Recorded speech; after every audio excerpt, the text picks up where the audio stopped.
Você está ouvindo o plano de leitura da Bíblia em um ano. Dia 43, 12 de fevereiro, semana 7.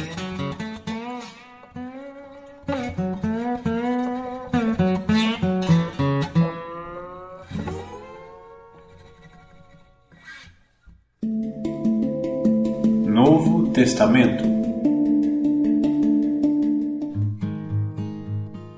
Livro de Hebreus, capítulo 9, versículos do 1 ao 22. A primeira aliança tinha regras para a adoração, bem como um santuário terreno. Esse tabernáculo era dividido em duas partes. Na primeira, ficava o candelabro e a mesa com os pães da presença. Essa parte era chamada Lugar Santo. Depois havia uma cortina e, atrás dela, a segunda parte, chamada Lugar Santíssimo. Nessa parte ficava o altar de ouro para o incenso e a arca da aliança, inteiramente coberta de ouro. Dentro da arca havia um vaso de ouro contendo maná, a vara de Arão que floresceu e as tábuas de pedra da aliança. Sobre a arca ficavam os querubins da glória divina, cuja sombra se estendia por cima do lugar de expiação. Mas agora não é o momento de explicar essas coisas em detalhes. Quando tudo estava preparado, os sacerdotes entravam regularmente no lugar santo para cumprir seus deveres sagrados. Mas apenas o sumo sacerdote, e só uma vez por ano, entrava no lugar santíssimo. Ele sempre apresentava o sangue do sacrifício pelos próprios pecados e pelos pecados que o povo havia cometido por ignorância. Com essas regras, o Espírito Santo mostra que o caminho para o lugar santíssimo não havia sido aberto enquanto o primeiro tabernáculo continuava em uso. Essa é uma ilustração que aponta para o tempo presente, pois as ofertas e os sacrifícios que os sacerdotes apresentam não podem criar no adorador uma consciência totalmente limpa. Tratava-se apenas de alimentos e bebidas e várias cerimônias de purificação. Eram regras externas, válidas apenas até que se estabelecesse um sistema melhor. Cristo se tornou o sumo sacerdote de todos os benefícios agora presentes. Ele entrou naquele tabernáculo maior e mais perfeito no céu, que não foi feito por mãos humanas nem faz parte deste mundo criado. Com seu próprio sangue, e não com o sangue de bodes e bezerros, entrou no lugar santíssimo de uma vez por todas e garantiu redenção eterna. Se, portanto, o sangue de bodes e bezerros e as cinzas de uma novilha purificavam o corpo de quem estava cerimonialmente impuro, imaginem como o sangue de Cristo purificará nossa consciência das obras mortas, para que adoremos o Deus vivo. Pois, pelo poder do Espírito Eterno, Cristo ofereceu a si mesmo a Deus como sacrifício perfeito. Por isso ele é o mediador da nova aliança, para que todos que são chamados recebam a herança eterna que foi prometida. Porque Cristo morreu para libertá-los do castigo dos pecados que haviam cometido sob a primeira aliança. Quando alguém deixa um testamento, é necessário comprovar a morte daquele que o fez. O testamento só se torna válido após a morte da pessoa. Enquanto ela ainda estiver viva, o testamento não entra em vigor. É por isso que até mesmo a primeira aliança foi sancionada com o sangue. Depois de ler todos os mandamentos da lei a todo o povo, Moisés pegou o sangue de novilhos e de bodes, e também água, e os aspergiu com ramos de hisopo e lã vermelha sobre o livro da lei e sobre todo o povo. Em seguida, disse: Este sangue confirma a aliança que Deus fez com vocês. Da mesma forma, aspergiu com sangue o tabernáculo e todos os utensílios usados nos serviços sagrados. De fato, segundo a lei, quase tudo era purificado com sangue, pois sem derramamento de sangue não há perdão. Antigo Testamento, Pentateuco ou Torá.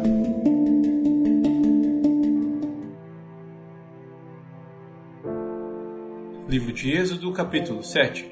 Então o Senhor disse a Moisés: Preste atenção ao que vou dizer. Eu o farei parecer Deus para o faraó, e Arão, seu irmão, será seu profeta. Diga a Arão tudo o que eu lhe ordenar, e Arão mandará ao faraó deixar o povo de Israel sair de sua terra. Contudo, endurecerei o coração do faraó e depois multiplicarei meus sinais e maravilhas na terra do Egito. Mesmo assim, o faraó se recusará a ouvi-lo, de modo que farei minha mão pesar sobre o Egito. Então resgatarei meu exército, meu povo, os israelitas, da terra do Egito, com grandes atos de julgamento. Quando eu levantar minha mão e tirar os israelitas do meio deles, os egípcios saberão que eu sou o Senhor. Moisés e Arão fizeram conforme o Senhor lhes ordenou. Quando falaram com o faraó, Moisés tinha 80 anos e Arão 83. O Senhor disse a Moisés e a Arão: O faraó exigirá: mostre-me um milagre. Quando ele o fizer, diga a Arão: tome sua vara e jogue-a no chão, na frente do faraó, e ela se transformará numa serpente. Então Moisés e Arão foram ver o faraó e fizeram conforme o Senhor havia ordenado. Arão jogou a vara no chão, diante do faraó e de seus oficiais, e ela se transformou numa serpente. O faraó mandou chamar seus sábios e feiticeiros e, por meio de suas artes mágicas, esses magos egípcios fizeram a mesma coisa. Jogaram suas varas no chão e elas também se transformaram em serpentes. Mas a vara de Arão engoliu as varas dos magos. O coração do faraó, porém, permaneceu endurecido. Ele continuou se recusando a ouvir, exatamente como o Senhor tinha dito. O Senhor disse a Moisés: o coração do faraó é duro, e ele continua se recusando a deixar o povo sair. Portanto, vá ao faraó pela manhã, quando ele estiver descendo até o rio. Pare à margem do Nilo e encontre-se com ele ali. Não se esqueça de levar a vara que se transformou em serpente. Então diga-lhe: o Senhor, o Deus dos Hebreus, me enviou para lhe falar: deixe meu povo sair para me adorar no deserto. Até agora, você se recusou a ouvi-lo. Por isso, assim diz o Senhor: eu lhe mostrarei que sou o Senhor. Veja, com esta vara que tenho na mão, baterei nas águas do Nilo, e elas se transformarão em sangue. Os peixes do rio morrerão, e o rio ficará mal cheiroso. Os egípcios não poderão beber da sua água. O Senhor disse a Moisés: diga a Arão: tome sua vara e estenda a mão sobre as águas do Egito, sobre todos os seus rios, canais, açudes e reservatórios. Toda a água se transformará em sangue, até mesmo a água armazenada em vasilhas de madeira e pedra. Moisés e Arão fizeram conforme o Senhor ordenou. Diante dos olhos do faraó e de todos os seus oficiais, Arão levantou a vara e bateu nas águas do Nilo, e o rio inteiro se transformou em sangue. Os peixes do rio morreram, e a água ficou tão mal cheirosa que os egípcios não podiam bebê-la. Havia sangue em toda a terra do Egito. Mais uma vez, porém, os magos do Egito usaram sua mágica e também transformaram água em sangue, e o coração do faraó continuou endurecido. Ele se recusou a ouvir Moisés e Arão, como o Senhor tinha dito. O faraó voltou para o seu palácio e não pensou mais no assunto. Todos os egípcios cavaram as margens do rio para encontrar água potável, pois não podiam beber da água do Nilo. 7 dias se passaram desde o momento em que o Senhor feriu o Nilo. Livro de Êxodo, capítulo 8. Então o Senhor disse a Moisés: volte ao faraó e anuncie: assim diz o Senhor: deixe meu povo sair para me adorar. Se você se recusar a deixá-lo sair, enviarei uma praga de rãs sobre todo o seu território. O rio Nilo fervilhará de rãs.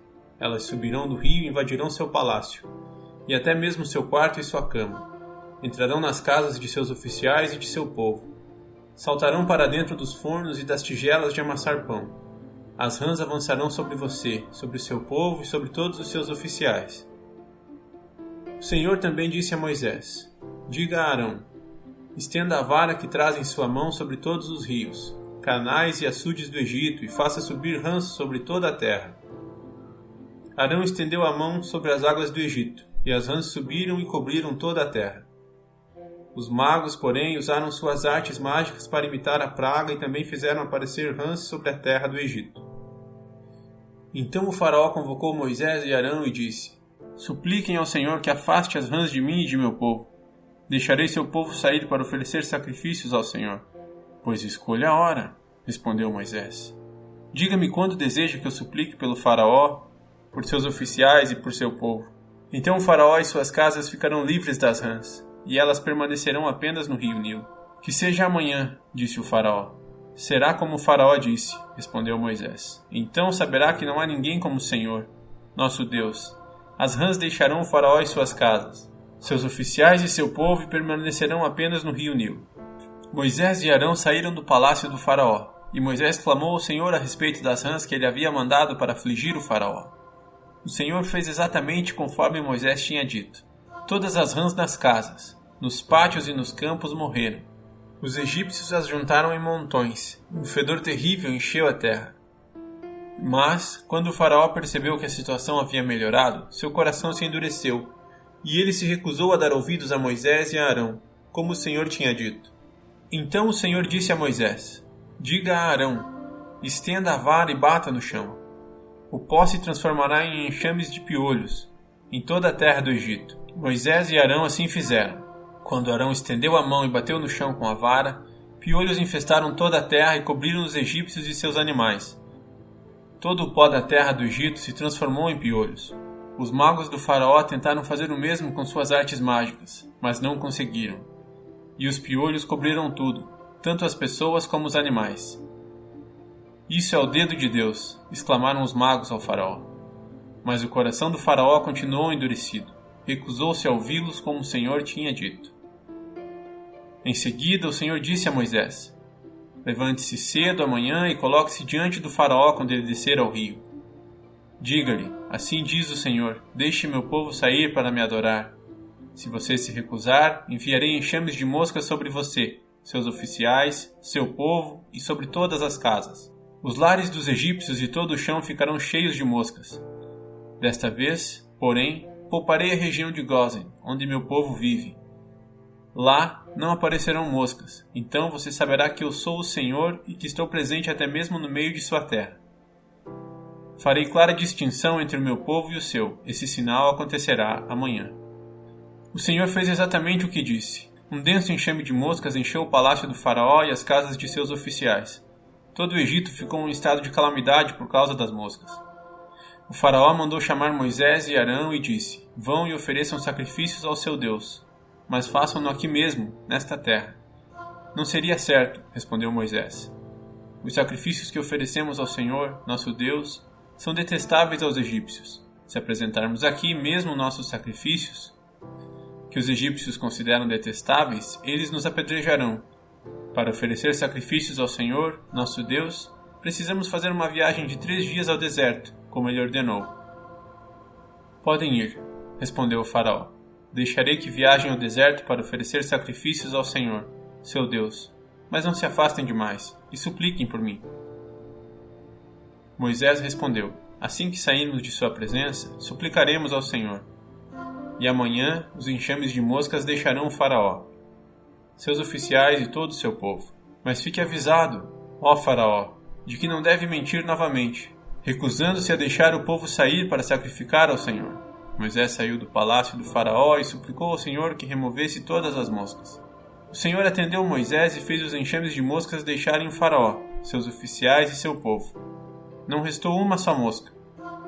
Mas o coração do faraó se endureceu outra vez, e ele se recusou a deixar o povo sair.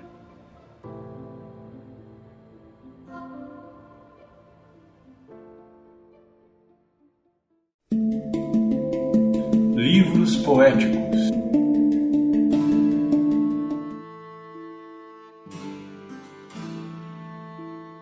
Livro de Provérbios, capítulo 2. Meu filho, preste atenção às minhas palavras e guarde meus mandamentos como um tesouro. Dê ouvidos à sabedoria e concentre o coração no entendimento. Clame por inteligência e peça entendimento. Busque-os como a prata. Procure-os como a tesouros escondidos. Então entenderá o que é o temor do Senhor e obterá o conhecimento de Deus. Pois o Senhor concede sabedoria. De sua boca vem conhecimento e entendimento. Ele reserva bom senso aos honestos e é escudo para os íntegros. Guarda os caminhos dos justos e protege seus fiéis por onde andam. Então você entenderá o que é certo, justo e imparcial e saberá o bom caminho a seguir. Pois a sabedoria entrará em seu coração e o conhecimento o encherá de alegria. As escolhas sábias o guardarão e o entendimento o protegerá. A sabedoria o livrará das ações dos maus, daqueles cujas palavras são perversas. Eles se afastam do rumo certo e andam por caminhos sombrios. Têm prazer em praticar o mal e aplaudem a maldade dos perversos. Suas ações são desonestas e seus caminhos tortuosos. A sabedoria o livrará da mulher imoral, das palavras sedutoras da promíscua. Ela abandona o marido, o companheiro de sua juventude, e ignora a aliança que fez diante de Deus. Entrar na casa dela leva à morte. É a estrada para a sepultura. O homem que a visita está perdido, jamais alcançará os caminhos da vida. Portanto, siga os passos dos bons e permaneça nos caminhos dos justos, pois os retos viverão na terra, e os íntegros nela permanecerão. Os perversos, porém, serão eliminados da terra, e os desleais arrancados dela.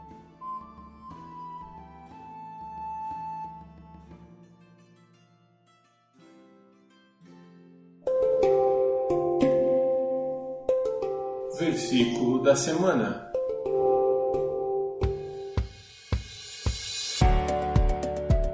Sobre tudo que se deve guardar, guarda o teu coração, porque dele procedem as saídas da vida. Provérbios 4, 23.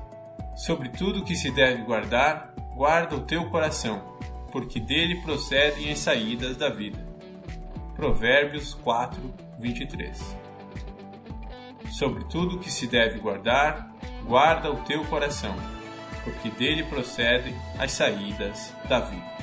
Provérbios 4, 23.